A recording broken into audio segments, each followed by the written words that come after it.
এই অর্ধশিক্ষিত নিম্ন মেধার মুখ্যমন্ত্রী যে বলে 1500 কেজি ওজনের বাচ্চা জন্মগ্রহণ করে, তার মুখ থেকে এর থেকে বেশি ভালো কিছু আশা করা যায় না।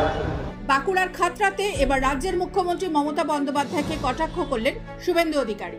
এখানেই শেষ নয়, এলাকার সাংসদকে কয়লা চোর এবং ডাকাত বলেও কটাক্ষ করতে শোনা গেল রাজ্যের বিরোধী দলনেতাকে।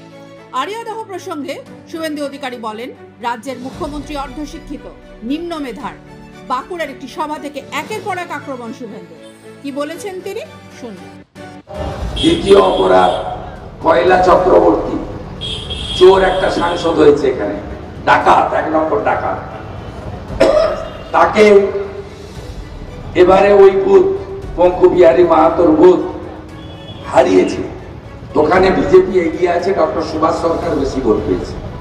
তাই পথের কাঁটাকে এখন থেকে সরিয়ে দাও, 26-এ আবার কৃষি চুরির লাইসেন্স রিনিউয়াল করতে হবে, বিধানসভা ভোট আসছে। এইটা হচ্ছে মূল কারণ। আর আপনারা শুনলে অবাক হয়ে যাবেন যে মমতা বন্দ্যোপাধ্যায় এর আগে নারী নির্যাতন নিয়েও অনেকবার বলেছেন যে মেয়েটার চরিত্র খারাপ ছিল, প্রেম ঘটিত বিষয়, বহু টুকরো টুকরো কথা আপনাদের স্মরণে আছে। ঠিক এই পঙ্কু মাহাতোর ঘটনাকে কেন্দ্র করে তিনি গতকাল যখন বড় লোকের বাড়িতে বিয়ে খেতে যাচ্ছেন মুম্বাইতে, আম্বানি মহোদয়ের বাড়িতে, ওটা তার ব্যক্তিগত বিষয়, আমার বক্তব্য নয়, তিনি কলকাতায় এয়ারপোর্টে দাঁড়িয়ে বলছেন যে জঙ্গলমহলের রানী মাদে কোনটা কি জানে না, জায়গার নামও জানে না।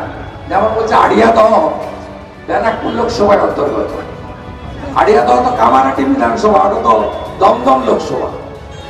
এই অর্ধশিক্ষিত নিম্ন মেধার মুখ্যমন্ত্রী যে বলে 1500 কেজি ওজনের বাচ্চা জন্মগ্রহণ করে, তার মুখ থেকে এর থেকে বেশি ভালো কিছু আশা করা যায় না।